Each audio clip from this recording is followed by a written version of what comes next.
Anyway, did you want to... Actually, I'm going to do it. I'll What are you reach gonna across. Ooh. Yeah, that's right. Coming at you fresh, coming from afar, it's 2C3 Pod DTCR. That's right, ladies and gentlemen. Yes. It's time for our first segment of the show. Okay, so this is the segment where we talk about the movie that we saw most recently, the weekend that just went, and we do have a full discussion review, whatever you would like to call it. That's separate right. episode comes out on YouTube, and you can watch this and listen to this on Fridays following and whatever else. Anyway, this is a movie that we call Dr. Sleep. I was not sleeping during this one because it wasn't bad at all. Oh, well, you shouldn't have to see the doctor then. Oh, that's right. Alrighty, so Yes, Dr. Sleep. Sleep. Ewan McGregor. Ewan? Yeah. Ewan. Ewan McGregor, Rebecca Ferguson, Kylie Curran, and Cliff Curtis star in a film adaptation of the Stephen King sequel novel from The Shining, called Dr. Sleep. Now written and directed and edited by one other. Wait. Yes. One other? Is that the right word? By Mike Flanagan. None other than Mike Flanagan. Sorry. Now, if you're unfamiliar with Mike Flanagan, he written and directed some of the best. Wrote and directed some of the best horror films of the last 10 years, at least. 100%. Now, Haunting of Hill House, Gerald's Game, Hush, Oculus, Absentia, Dr. Sleep. Yep. Yes, and also writing currently and filming the upcoming Haunting of Bly Manor, which is another series from Haunting of House Hill. Now, this guy is, I don't know whether he's famous for it, but it's something that I've certainly recognized, that he has a strain of like cast members which he uses for each of his projects. One of which is his wife? One of its, so what's her name? Katie Seagal, I think. Seagal? Yes, it's not the one you think of. Not the one from Sons of Anarchy or the voice of Layla from Futurama. That's right. It's the main character from Hush. If you've seen that movie, she's the lead actress and she's amazing. She's actually a great actor. Yeah. This film is long. And this film certainly is a sequel to a film that many people this generation may not have seen, being The Shining, because it is a fairly older film now. 100%. Me being born in the 90s, it is a favourite of mine, but I haven't seen it in a very long time. But I don't think you need a catch-up on this. I feel that this film stands on its own in the way that if you don't know much about The Shining, this has enough explanation as to what happened in those events to catch you up, but without shoving it down your throat. 100%. Now, like you said, I also haven't seen The Shining. Probably at least 10 years. In bloody donkey's years. Yeah. No, that 100%. And I didn't come out of this going, I didn't understand that part. I didn't understand that part. Yeah. Because I feel like this was a very, very good balance between the book and the previous film. Yeah. Now, the previous film, The Shining, for me, I didn't get a sense of The Shining. Neither did I. I didn't take away from the Jack Nicholson classic, the Stanley Kubrick, The Shining. I didn't take away that element that is very heavy in Dr. Sleep, The Shining. Yeah, the fact that there's this supernatural... I keep saying this, and if you haven't seen it, you probably won't understand what I'm gesturing. But The Shining is a very heavy feature in this. The Shining is... I don't think this is essentially a spoiler. No, this not may at all. establish more what's going on. It's straight away. The Shining is like a supernatural ability that some people have. Yeah. Danny Torrance, which is played by Ewan McGregor, is the child from The Shining trailer. Yeah. The movie, sorry. In the original, The Shining is possessing the hotel itself, and that's why Jack Torrance, his father, is influenced and goes crazy. Like the entity that's influencing the hotel comes into the father, but that's answered in Dr. Sleep. 100%. Essentially. So there's other characters throughout this world that have lived for generations which hunt and feed off other people's, especially children's, shine. Yes. So essentially the story follows a young girl who develops that she has these abilities and becomes telekinetically, communicates and becomes friends with Danny Torrance, essentially. That's right. They eventually find out there's a group of people hunting her for her shine. I was going to say that's the key element. The True Knot, I believe, is this cult that is hunting. The True Knot. What I like about this film, and I think this goes back to Stephen King's writing, is that all of the characters have great names. Oh, yes. If you look at the cast list, let's just go through the girl that you mentioned who has the most powerful shine that has been experienced in a very long time. Her name is Abra Stone. Yeah, so I love that. Abracadabra. Yeah. And then Rebecca Ferguson plays the leader of the True Knot, these people who feed off the shine of mostly young children. Yep. Rose the Hat. Yeah, because she wears a hat. She calls herself Rose the Hat. Exactly. Her name is Rose, and she's like, but I wear a hat. Rose the Hat. Like, no. The other characters in that group, you've got, Crow Daddy, Snakebite Andy, Apron Annie, Barry the Chunk, all these. That's right. No, Grandpa Flick. Yeah. Yeah. Yeah, so Grandpa Flick, are you familiar with that actor at all? The really tall older guy. As soon as I saw him, I knew his face, but please fill me in. He was essentially one of the main antagonists from Gerald's Game. He's the tall, creepy motherfucker who's like nibbling the toes. He's the Moonlight Man. Yeah. And that's what I mentioned about Mike Flanagan using his array of actors in all of his films. Yeah. There's a recast of Jack Nicholson's character in this. I was hoping to get to that after we've just divulged a bit more into the plot. Okay, so we'll get to that. But now, the True Knot are this group of people who have been around for centuries. Yep. And they essentially feed off of people's shine. Now, most of the people they feed off are young children because they don't know how to defend themselves from this type of person. Yeah, so they don't necessarily hunt adults. No, and they normally don't hide their shine either, these children, because as you see, there was Jacob Tremblay, I believe, from Good Boys. Yep. Yes. I thought he was going to be a major player in this movie, but no, he is just a perilous victim of the True Knot. Yep. And the reason they were so easily able to find him is because he's a small child who doesn't know how to hide his shine. Mm-hmm. So he's just playing baseball and every time he hits the ball, like every time the pitcher throws a pitch, he can see it coming. He sees it coming. It's like he's reading the pitcher's mind, blah, blah, blah. Anyway, that's his shine. So they can easily track him down, and then the cult of, like you said, Crow Daddy and Grandpa Fleck and all those characters, they can feed off his shine. Yeah. So that's essentially the concept here. And then they come across Abra, who is the lead female, played by Kylie Curran. Yep.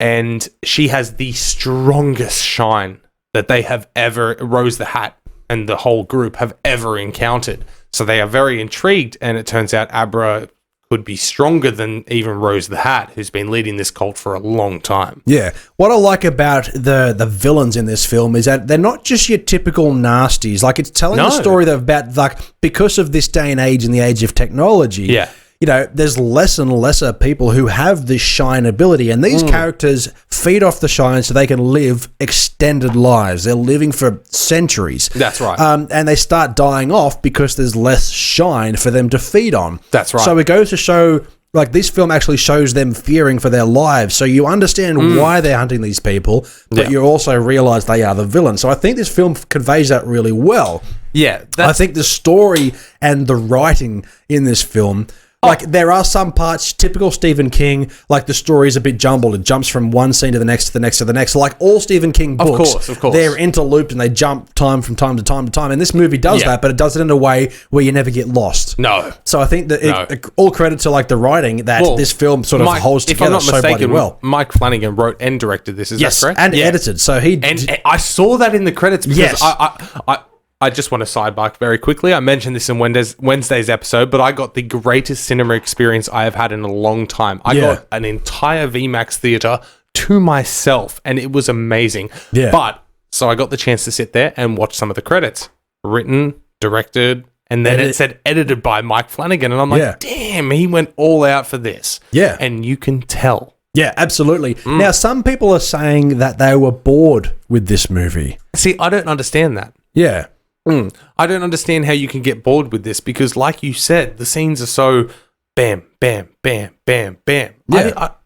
There was not a moment where I was like, oh. As I said at the beginning of this discussion, that this movie is long. This feels like a 2.5 hour movie. I think it's listed as 220. Yeah, so this is a long film. It isn't something that you would chuck on a Sunday afternoon when you've got nothing else to do. You kind of have to prepare for this film. You have to be in the mood to watch it. In the mood, yes, but prepare. The Shining isn't a key. You don't have to what I watch mean the is, original. like, if you're sitting around, you're bored, you've got a few hours to spare, you would put something else on. You wouldn't sit down to that's watch, right. Dr. Sleep. You need to be prepared to invest in it. That's correct, yeah. But if you haven't seen The Shining in a long time, please don't let that scare you. I haven't seen it in 10, maybe 15 years, The Shining, the original. But I still came out of this understanding all aspects. Yeah. Now that we've said that, do we want to touch on something that took me by surprise? Yes. That I really didn't expect, and you touched on just a moment ago. Go for it. Now, there is a scene, because they do end up, as in the trailer suggests, which I'm a little disappointed because it is the key scene in the whole film, the final scenes. Yep. And the Spoiler alert for those listening. If you haven't seen Dr. Sleep and you're concerned... I'm not getting there yet, but yeah, we will get there. We will get there a smidgeroo, but I'm not getting there yet. In the trailer, you see that Danny Torrance, Ewan McGregor, ends up back at the hotel. Oh, pretty much 3/4 of the trailer shows that. I was going to say exactly, but that is the key final scene. And now, without giving too much away, there is an amazing scene where he sits down at the bar where his father sat. Yeah. And in this case, the bartender was his father. Yeah, so Jack Torrance. Now, this is where I was saying before how Mike Flanagan uses his cast of actors. Yeah. Henry Thomas, he was in Gerald's Game. Yep. He's been, I believe, in pretty much all of Mike Flanagan's films. He was even in E.T. He's done a lot of things prior, but he's one of his main... He's been around the block. He's in, like, The Haunting of Hill House as well. Yeah. So he's an amazing actor, but what I really liked about... Ouija, Origin of Evil, that was one of his best movies. Okay. But what I really liked about the recast of Jack Torrance and also Wendy Torrance is that there was no de-aging visual effects to try and make them look more like their previous cast. Oh, man. They dressed them up as the characters. That was the key point of this whole story for me. Yeah. It's a sequel to The Shining, so you know that they're going to have to at some stage address Jack Nicholson, or I cannot remember the original actress's name, but they're going to have to address those characters from the original. And I'm so proud of them for making the decision to not either A, use old stock footage, or B, try and de-age. Yeah. They just decided, fuck it, this is our own entity. Recast and We're going to recast and just try and replicate, but in an original way. Yeah. So the actress Alex Esso, she plays Wendy Torrance. So that's the mother of Danny Torrance from The Shining, the one who's like screaming and yelling and carrying on, trying to protect her son from Jack Nicholson's character, Jack Torrance. Like as I said, so Alex Esso, she's in it from the very beginning as well. When they have the flashbacks, but they also recast Danny as a young boy, which is fantastic. Correct, which looks really good. It looked great. That was such a good way to kick this movie off. Yeah, you have both of them recast, just retelling that just after the original Shining event stories. Yeah. And then you jump forward to Ewan McGregor. And it was done so well with the recasting that it didn't once go, oh, that's not so-and-so. That's not Nicholson, you know? I was amazed. I was like, I'm glad that these characters are playing who they are. Okay, so we did mention as well, but now just briefly, spoilers, a smidge, because I just want to talk to Dylan because we haven't spoken about it. I loved the first scene. You see the Nicholson Jack Torrance, where Mike Flanagan shot it in a way where it's side view, where you just don't catch enough of his face, where I thought it was de-aging or CGI. Yeah, he looks then so finally, much like bam, there's that front-on shot after about 5 minutes of chatter. And I was like, oh, it's not him. It was so good. Well, they made you think it was the bartender. Yes. And then eventually you realize... no, you could kind of tell from the voice. Oh, no, you could tell, but the way it was shot and the way it was filmed and the way it was shot, it was just above the jaw. It kept you guessing, thinking, are they actually showing Jack Torrance? And then eventually it led to, yes, this is Jack Torrance. No, but it had you guessing where I honestly thought maybe they were just some extended deleted scenes from The Shining. Yeah, because he did sound like it. And it was, like I said, just above the jawline of him. And it was just that like subtle shot. And it was like, oh, is that? And then they... one front on and you're like, Henry Thomas. Oh, I see what they've done, but it's brilliant. It's absolutely brilliant. Mike Flanagan, mwah, beautiful. Yeah. So this is our message to Mike Flanagan. It's very unfortunate that this film doesn't seem to be performing well at the box office, because that's a huge bummer. But I never really expected a movie like this to be explosively large, because The Shining itself... yes, it is very popular. I don't know how it performed at the box office originally. The Shining? Yeah. But this is a film made for The Shining fans. You're not going to draw in younger folk who are looking for a Friday night, horror flick that like the Truth or Dares and things like that. Or It Chapter 2. It is a bit more popular because of course, the Tim Curry version. No, that's right. But also it had the most recent modern adaptation as well, and it did so well. That's so right. It had that pre-built fan base from this new generation. Yeah. But I'm not sure. Like you said, I'm not sure where it's gone wrong. Yeah, I think the movie's great. There's nothing wrong with this film. Yeah. It truly is fantastic. Yeah. And everything that Mike Flanagan and his team and the production crew and everybody has done, dude, it's great by itself. Yeah. If The Shining didn't exist, this would still make sense. Yes, absolutely. That's the key point. I'm glad you said that because people are going to this having probably not seen The Shining. No. And the way I see this, because I could almost say I haven't seen it because it's been so long. I know the story, but it's been so long. Yeah. So I'm going into this thinking, will I understand it? Absolutely you will. Because this movie is written in a way where it does refresh you on the events of The Shining, and it's interwoven and written in the way that it's a sequel to not only the film but also the book, because they are two separate things. Yeah. Stephen King has famously come out and said that he doesn't like Stanley Kubrick's film. He tried his own version. It sucked. Stanley Kubrick's is absolutely fantastic. So it's really good that they melded the two together. Mike Flanagan and the production company and all the actors, I think you've done a fantastic job. Dr. Sleep is absolutely brilliant. 100%. And you got Stephen King's approval. Yeah, like that. Absolutely did. That should be enough. But outside of, I guess, a smidge of the opening scene where you need to kind of know where Danny Torrance has just come from. Yep. Outside of that, and I suppose in the final scene, just knowing Jack Torrance a smidge, honestly, you don't need to see The Shining to see this and understand it and know it's a good film. It truly was a great time. This movie to me is a lot like Joker in the sense that the Joker was heavily influenced by a movie called Taxi Driver, which we discussed a couple of weeks ago. I haven't seen Taxi Driver, so I really appreciated Joker. It makes me want to go back and watch a movie like Taxi Driver. So if you haven't seen The Shining and you're a bit concerned about not understanding this film, go watch Dr. Sleep. It'll make you want to watch The Shining. Exactly. It doesn't necessarily spoil anything from The Shining. No. It doesn't go,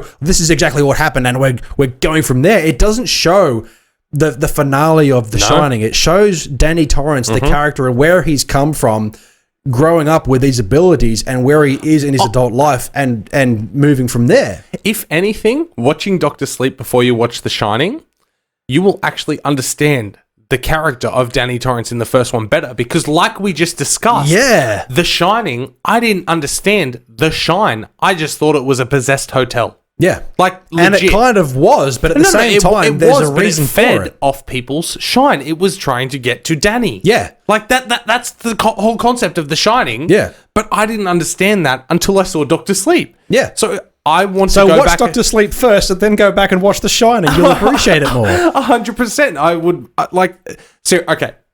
Pretzel rating. I'm going a legit one this time. This is a solid 7.2 out of 10. All right. I had such a good time with this by myself, private screening. Yeah. Now, I'm going to rate this very high, but don't be like, well, what about these other films like you do every week? So I'm going to give this a solid 8. We don't have time for 5 minutes. 8. 8? 8? Yes. I get that, really like this film. So I think But what did you think? No. Well, so you put this above something? I think so. Oh, what about the intro? No, like I'm going to, if I can give this a rating. I get that, dude. Yeah. I legit 8 out of 10. Yeah. So, best moment. Oh, man. Honestly, as good as all of it was, I like the reveal of why it's called Dr. Sleep. Yeah. That was just a very nice touch. That was really good. I love cat. That. We're not going to go into spoilers, it. Yeah. But yes, no, that. But also, I will say, could you bring up his name again? The guy who played Jack Torrance? Yep, Henry Thomas. I believe you did a marvelous job. Yeah. And the reveal of that bar scene, once they do get to the hotel, and Ewan McGregor, Danny Torrance has gone from the boiler room all the way, and kind of the lights turning on as he goes progressively and all of that, and he's turning the hotel on and turning that on. Once he gets to that bar scene, that was like, it's go time. Yeah. It's go time. And from that moment, it was nonstop. Bam, bam, bam. Oh, yeah. Mike Flanagan, full credit, dude. I loved it. So I have to say, for my favorite moment. Same moment. Really? I don't like to say that the best moment of the film is when the original characters made their return, because that's not what this movie's about. No, that's not. Yeah. The way that they introduced Jack Torrance to this film, as played by Henry Thomas, was amazing. Yeah, exactly. And I really liked those performances. I really liked the recasting of the previous characters in this film. That was amazing. No, but like you said, it's not because I knew that character that it was a good moment. It was the way that it was like, all right, this is everything coming to a fold. Yes, you know, absolutely. Worst moment? Do you have one? No. I honestly, man, Dead Air's bad. I can't. Dead Air's bad, and at the moment, off the top of my head, there wasn't one moment where I was like, "Oh, why'd you do that?" Yeah. You know, everything made sense. We can only have best moments and high ratings. Dr. Sleep is an amazing time. Go see it while it's still out. Support this film. Support Mike Flanagan. You know, let's get him more bigger budget. Not just Mike Flanagan, Ewan McGregor and the entire cast. They did a fantastic job. They put everything into this, but absolutely, seriously, it deserves a hell of a lot more credit than it gets. And if you haven't seen The Shining, it doesn't matter. Yeah. This will make you want to watch it without giving huge spoilers. Absolutely. Thanks for tuning in. Absolutely. This is 2C3 Pod. Two's Company, Three's a Podcast. This is our Friday episode where we've gone through all of the trailers and DCTR, where we've reviewed the latest movie of the week, Dr. Sleep. You can certainly find us on Facebook, Twitter, and Instagram at 2C3 Pod, which is displayed here somewhere and down below. That's right. And make sure you search in your favorite platform for 2C3 Pod at either Podbean, Spotify, Apple Podcasts, and of course, YouTube. Big Summer Blowout. Now, don't forget you can subscribe to us on all of these platforms as well, and click the bell to stay notified for when we release a new episode. 2 episodes every week. 4 videos on YouTube every bloody week. Holy crow. My goodness. If you want to, you asshole. If you want to get in contact with us, send us a line at 2's Company 3's a podcast at gmail.com. Absolutely. Thank you, everybody, for listening. This is our Friday episode where 2's Company 3's a podcast. Okay, and we are 2's Company and you are the podcast. Thanks for tuning into that video by 2's Company 3's a podcast. Don't be sad though, there's plenty more where that came from. Another cheeky video right there. Maybe even hit that subscribe button and ring that bell. Or if you don't like our faces, check us out on Podbean, Spotify, Apple Podcasts, or YouTube.